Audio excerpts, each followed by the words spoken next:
Olá, alunos da turma AT46. Retorno aqui com a nossa primeira aula da disciplina Administração e Auditoria em Enfermagem. Hoje nós iremos falar sobre os conceitos de administração e auditoria, como é realizada essa administração e auditoria na enfermagem, tá?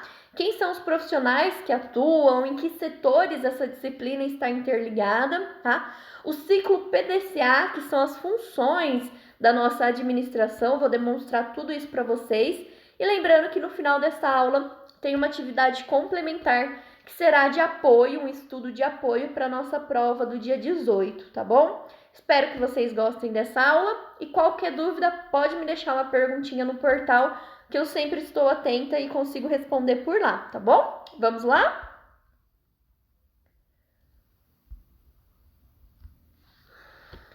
Então vamos dar início aqui. Deixa eu minimizar aqui. Administração ou gestão é a ciência social que estuda e sistematiza as práticas usadas para administrar. Antes, isso na enfermagem acabava vindo por terra, porque a enfermagem é muito assistencial, né? Não pensava em administrar, em gestão, né? E quando a gente fala em administrar, gestão da assistência, nós não estamos falando só dos diretores de uma instituição, né, dos líderes de uma instituição. Nós estamos falando de todo um processo de trabalho, tá bom? Por isso que as disciplinas de administração e auditoria entraram com tudo aí na área da enfermagem, né? Porque tudo, antes da gente fazer, de prestar uma assistência de qualidade, a gente precisa planejar, né? Administrar, como que vai ser todo esse processo, tá bom? O termo administração significa direção, gerência, ou seja, é o ato de administrar ou gerir negócios, pessoas ou recursos, com o objetivo de alcançar metas definidas. Então, todas as empresas, sejam elas de saúde ou não, né, seja do ramo empresarial, todas elas internamente tem um espírito de administração, porque todas elas têm um objetivo final. Na área da saúde, nosso objetivo é prestar uma assistência de qualidade, né, sem danos à vida ou danos mínimo possível, né, de reversão e tudo mais. Então, esse é o nosso objetivo. E para ser alcançado esse objetivo, nós precisamos administrar os processos, tá bom? Agora vamos conhecer um pouquinho da história da administração. A necessidade da administração existe desde as mais antigas sociedades. Todavia, foi com a expansão do processo de produção industrial na Inglaterra, França e Estados Unidos que as mudanças na organização do trabalho, com a separação entre a concepção, execução e controle, fizeram com que a prática e a teoria da administração do trabalho ganhassem impulso.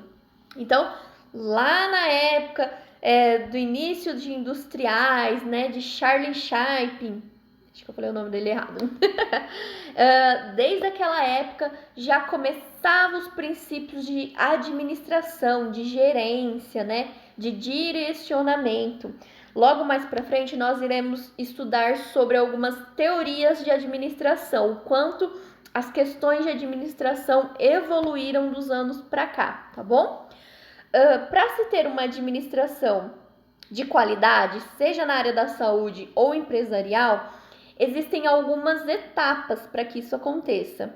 Então, são funções administrativas: planejar, organizar, dirigir, executar e controlar. Agora nós iremos falar de cada um deles, mas resumidamente, planejar é como eu vou fazer, né? Organizar, quais são as etapas, o que vem primeiro, né?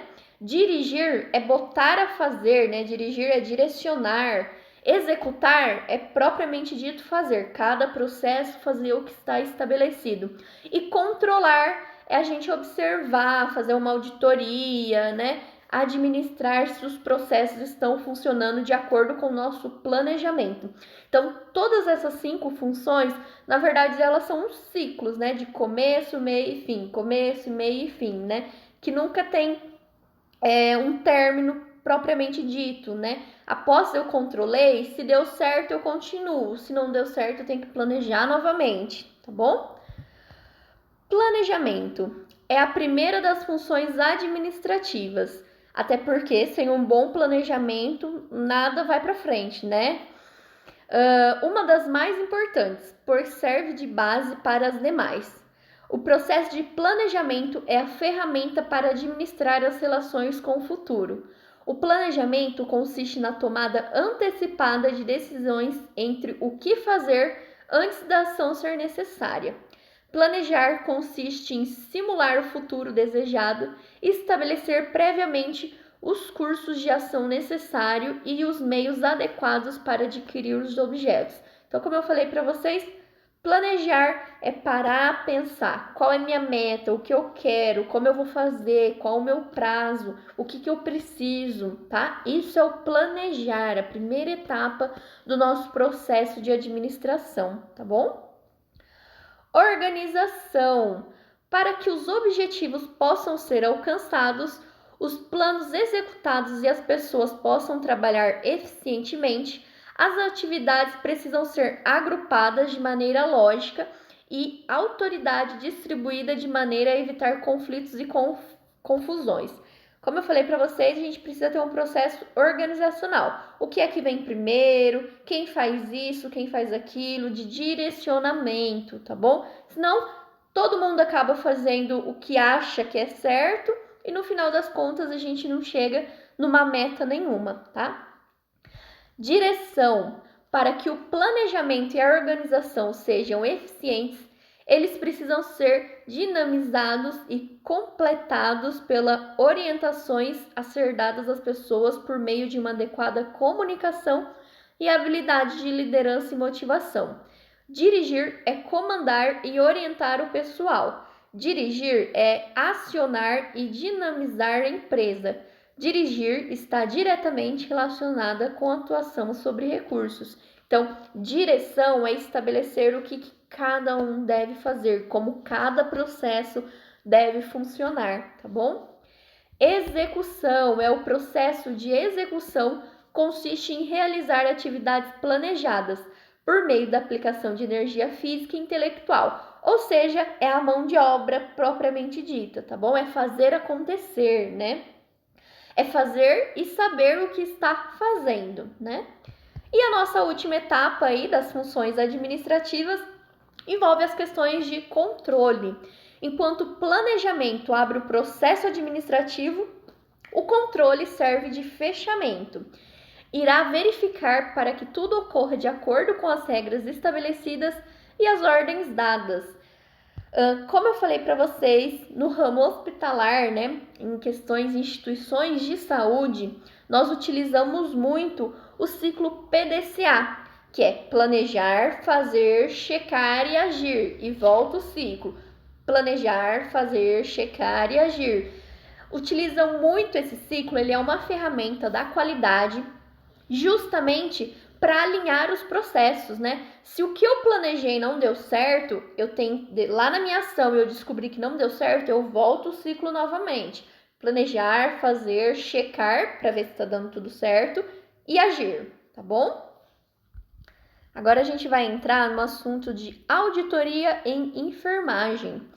É um conjunto de ações utilizadas na avaliação e fiscalização dos prestadores de serviços de saúde e na conferência de contas relativas aos procedimentos executados, no atendimento ao gasto, do custo à qualidade a ser alcançada.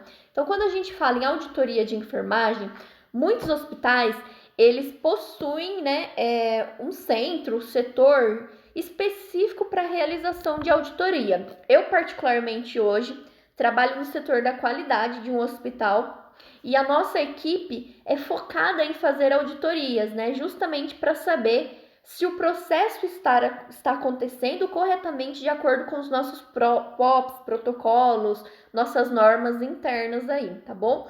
Mas existem também setores específicos, que são setores de auditorias de enfermagem. O setor de auditoria e enfermagem, ele vai ver questão de prontuário, o quanto esse paciente gastou, se realmente eles conseguem, quando se trata de planos de saúde, cobrar do plano de saúde o que esse paciente gastou, tá bom? Então, existem sim setores específicos, né, que é formado aí por enfermeiro, técnico, médico, auditor, tá bom? É toda uma equipe composta justamente para auditar determinados processos aí estabelecido pela instituição, tá bom? O auditor de enfermagem tem por objetivo garantir a qualidade da assistência prestada ao usuário, viabilizando economicamente a instituição, conferir a correta utilização e cobrança dos recursos técnicos disponíveis. Então, principalmente em planos de saúde, eles possuem esse setor de auditoria e enfermagem para saber se outros planos não estão cobrando a mais do que deveriam, né? Tá? Então, vamos supor que eu tenho plano de saúde X, mas eu estou lá em Mato Grosso e fui atendida pelo serviço, né, um plano de saúde Y. Esse plano de saúde Y, ele vai mandar a minha conta para o meu plano de saúde X, porque meu plano de saúde é o X, né? Então o Y faz toda uma auditoria lá do que eu gastei, se foi passado alguma sonda, se foi usado algum catéter, vai juntar todas essas informações e mandar para o meu plano de saúde. Chega a conta lá para o meu plano de saúde, os auditores de enfermagem, eles vão ver se realmente aquele plano Y não está cobrando mais do que deveria, né? Então, se eu fiquei lá internada um dia, talvez eles estejam cobrando a conta de 3 dias. Então, a auditoria justamente é para barrar, pensando em questões econômicas da instituição, tá bom? Sem contar que também existem as auditorias de processo, que normalmente quem faz isso é a área da qualidade ou até mesmo da CCIH, tá bom? Deve efetuar levantamentos de custos assistenciais para determinar metas gerenciais e subsidiar decisões do corpo diretivo da instituição, proporcionar aos usuários confiabilidade e segurança na relação prestador, instituição e usuário. Agora nós vamos falar sobre as teorias de administração, né? Então, tem toda a história aí da administração, né? Desde as questões clássicas, né, burocráticas, né, estruturais, das relações humanas, e aí a gente acaba encerrando aí quando a gente fala em teorias administrativas em novas abordagens, novas metodologias administrativas, tá bom? Vou citar aí para vocês algumas cronologias de teorias administrativas. Em 1903, começou-se a estudar, a falar sobre administração científica. Um pouco mais para frente eu vou falar para vocês sobre toda essa história, tá bom? 1916, entramos aí na teoria clássica da administração. Em 32, a teoria das relações humanas, em que o trabalhador ele precisava se sentir bem no que estava fazendo, tá bom? Em 1940, na questão de burocracia, de 47, a teoria estruturalista, 1951, a teoria dos sistemas, 1954, a teoria neoclássica da administração, 1957, a teoria comportamental na administração, 1962, o desenvolvimento organizacional e 1972, a teoria de contingência, aquela teoria, se não der certo, o que a gente vai fazer, tá? Em 1990, entrou aí essas novas abordagens, o novo jeito de pensar a administração. Eu deixei alguns quadros aí para vocês, né? Se vocês tiverem interesse de lerem melhor, tem os tópicos, exemplos do que seriam cada teoria, tá bom? Eu vou abordar aqui as principais teorias, que é a teoria da administração científica. Então, quando se fala dessa primeira corrente de administração como ciência, o destaque vai para o engenheiro norte-americano Frederick Taylor, Então, foi Taylor que começou a pensar, a estudar as questões administrativas, tá bom? Ele observou ao longo de sua carreira a deficiência das produções fábricas, tais como muitos trabalhadores não cumpriam seu dever, as decisões dos administradores eram baseadamente em intuições e palpites. Os departamentos das empresas não eram integrados.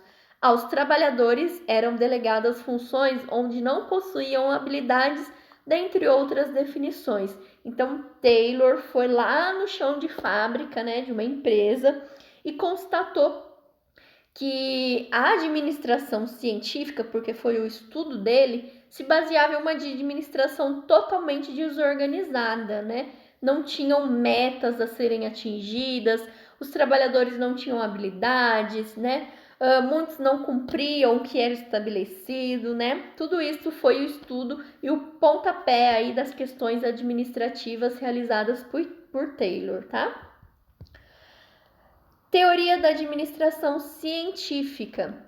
Tendo em vista os problemas da produção fabris, Taylor achou por bem desenvolver o estudo sistemático e científico do tempo, o que consistia em cronometrar o tempo em que os funcionários produziam determinados produtos no maior ritmo possível. Este estudo tinha como objetivo analisar o tempo necessário para o desenvolvimento de determinada tarefa e o salário correspondente. Então, nesse estudo de Taylor também, ele começou uma metodologia Lean aí, né? A questão de quanto tempo se leva para fazer determinada coisa, que recursos eu poderia utilizar no menor custo possível, né? Então, ele começa esse estudo daí. Ao passar dos anos, Taylor observou que a questão do tempo e salário unicamente não solucionaria o problema. Então, desenvolveu uma nova pesquisa que visava o aprimoramento dos métodos de trabalho. Nesse sentido, ele apresenta uma nova concepção dos princípios da administração de uma empresa, que são os seguintes: seleção e treinamento de pessoal, salários altos e baixos, custos de produção, identificação de como executar a tarefa de melhor maneira possível e cooperação entre trabalhadores e administração. Então, Taylor fez todo esse estudo e ele veio com essa proposta de que eu preciso de um trabalhador para execução de determinada máquina, então eu preciso de uma pessoa qualificada para isso, né? Que tenha experiência para isso, né? Tá bom? Desculpa. Ainda outros aspectos foram abordados, entre eles padronização de ferramentas e equipamentos, sequenciamento e programação de operações, estudo de movimentos, conveniência de uma área de planejamento, cartões de instruções, pagamento de acordo com desenvolvimento e cálculos de custos. Após esses estudos, o guru da teoria de administração científica agregou ao seu estudo que o incentivou individual ao trabalho atenderia o desejo de ganho material, estimulando assim o crescimento pessoal, tá? Aí eu deixo só um resumo das principais abordagens de Taylor aí, né? Agora a gente vai falar sobre a teoria clássica da administração. A teoria da administração clássica foi fundada por Henry Farrell, logo após a Primeira Guerra Mundial e tem como ponto de partida o estudo científico da administração. Farrell apresentou uma novidade em sua época, a necessidade de um ensino organizado e metódico de administração para formar administradores. Então lembra que lá na época de Taylor, ele identificou que os administradores eram mais paga-fogo, né? Eles não tinham uma direção, né? Uma organização. E aí, na questão de teoria clássica da administração, Farrell, ele já vem com esse questionamento de profissionais habilitados em administração, que saibam administrar. Tá? A teoria clássica tem como estrutura a organização e ele acreditava que o comportamento administrativo deveria ter como modelo a organização militar, ou seja, um sistema de hierarquização, no qual haja uma cadeia de comando interligando as posições e definindo quem se subordina a quem. Então, ele veio com essa questão de hierarquia, né? Quem são os diretores, os administradores e quem são os executores, né? Ele veio estabelecendo esse processo, tá bom?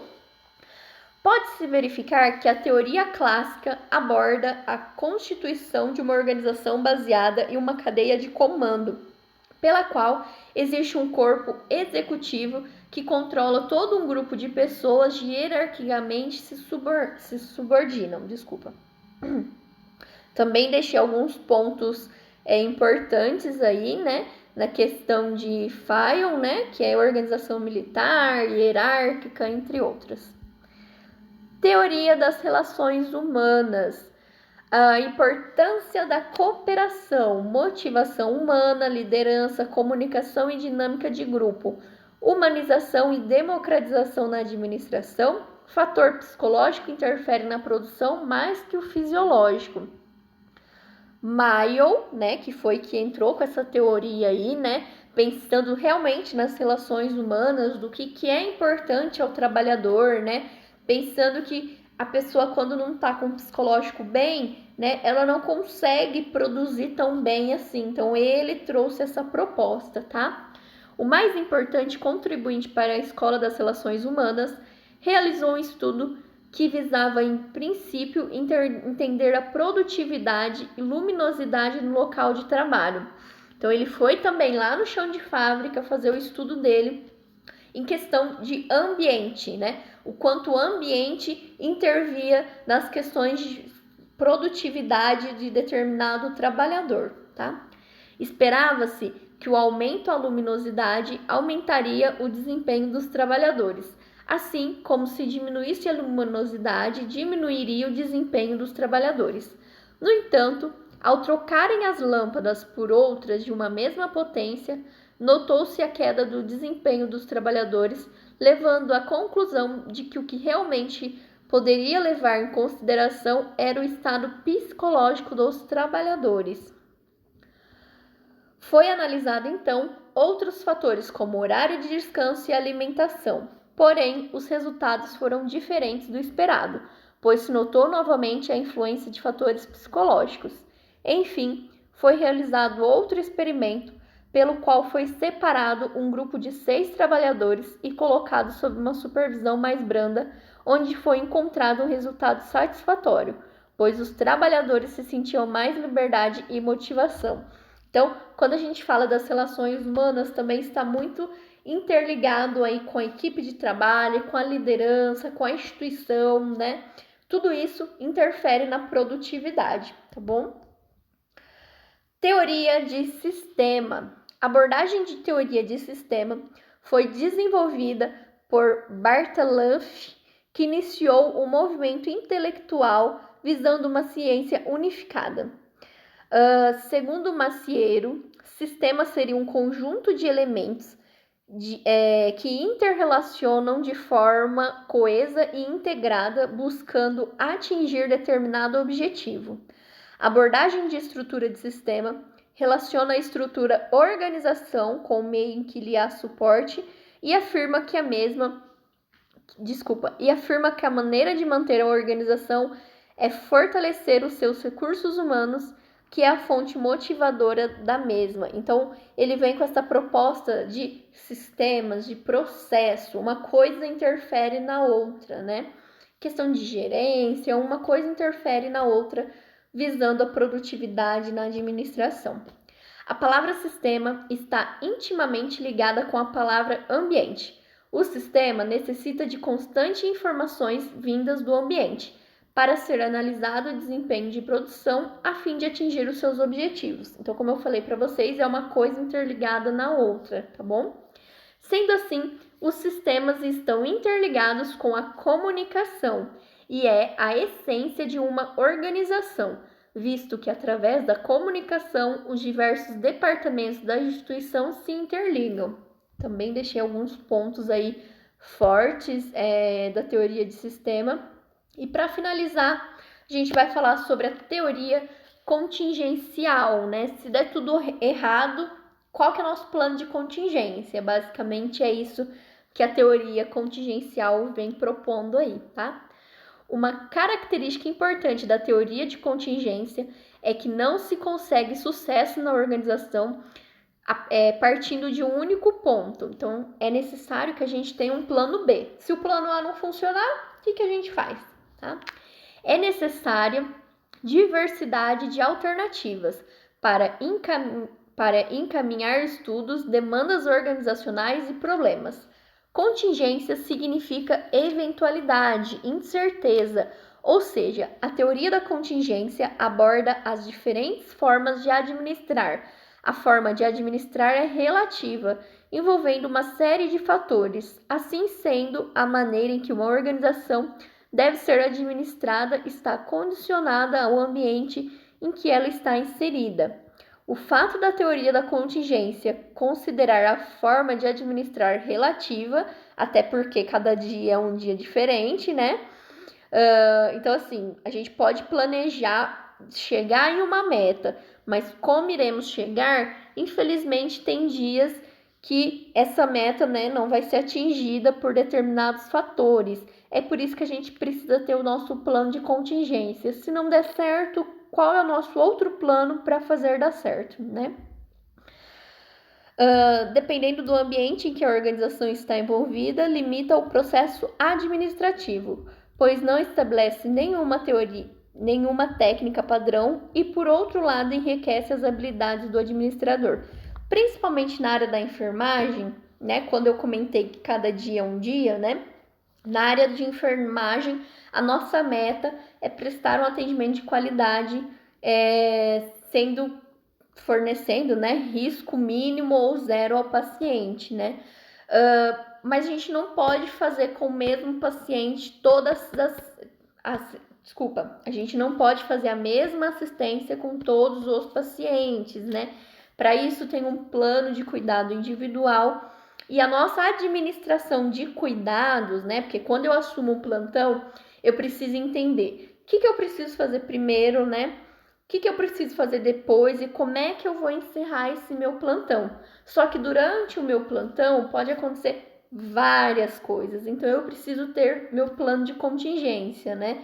Se o meu primeiro passo é assumir o plantão, o segundo é ir na farmácia, pegar as medicações, receber esse paciente e acontecer alguma coisa de que não dá para mim ir para a farmácia, eu preciso ter o meu plano B de admitir esse paciente e depois ir até a farmácia, né? Então, internamente, todo profissional de saúde, ele tem o processo de administração intrinsecamente dentro dele, que planeja as ações. Eu deixei aí uma fotinha, né, das questões de teoria contingencial, que basicamente é a diversidade de alternativas, né? Quais as minhas outras possibilidades? Então, só para finalizar essa disciplina de hoje, eu deixo um questionamento aí.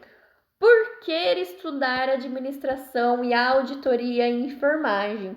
Eu já falei aí ao longo desta aula, mas eu venho aí reforçando que isso está muito em nós, a nossa equipe, né? A nossa instituição em que nós iremos atuar aí quanto auxiliares, quanto técnicos, no futuro enfermeiros, né? Então, justamente a gente precisa praticar as questões administrativas e de auditoria, né? Saber nos policiar em determinados processos, tá? A prática de enfermagem é uma das principais atividades profissionais da área da saúde, no qual se abrange diversos departamentos de atuação. Em função do desenvolvimento técnico-científico e da sua prática profissional, a enfermagem é uma profissão que vem evoluindo muito ao longo dos anos. Para estes dois autores, que é Souza e Soares, a enfermagem é um conjunto de ciência humana e social, uma profissão que vem evoluindo consideravelmente ao longo dos anos e vem sendo estudada, e através disso observa-se uma grande contribuição de sua parte para o desenvolvimento de seu pessoal. Hufbach e Pérez entendem que a mais importante responsabilidade da equipe de enfermagem é assistência em saúde e tem como foco a excelência de atendimento buscando o bem-estar ao cliente. Por isso, né, que o nosso foco é prestar um atendimento de qualidade, né, sem danos ou risco possível ao paciente. Mas para isso a gente precisa ter um processo administrativo. Lembra lá das funções? Que é administrar, dirigir, executar, controlar, verificar, né? A profissão de enfermagem exige de seu profissional um perfil que agregue um conjunto de características que o capacite para exercer sua função da melhor forma e mais adequada maneira possível, sendo alguma delas agilidade, decisões assertivas, criatividade e agregação de valores à instituição onde trabalha. Então, como eu falei para vocês, o processo administrativo tem que ser algo que esteja dentro da gente, né? A gente tem que ter aquele feeling, aquele olhar holístico do que fazer, né? De ter ser ágil, né? Ágil que eu digo assim, opa, não deu certo, eu vou fazer de outra maneira, né? Aquele ditado que alguns colegas brincam, né? Que no SUS a gente aprende a se virar. Devido à escassez de alguns recursos, a enfermagem se vira muito bem, porque providencia, né, vários outros meios que também podem ser utilizados. Então, a gente tem esse olhar, essa criatividade mais ampla que está envolvido no processo de administração. Eu espero que vocês tenham gostado dessa aula.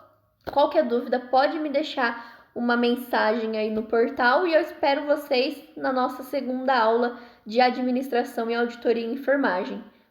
Beijo, até mais!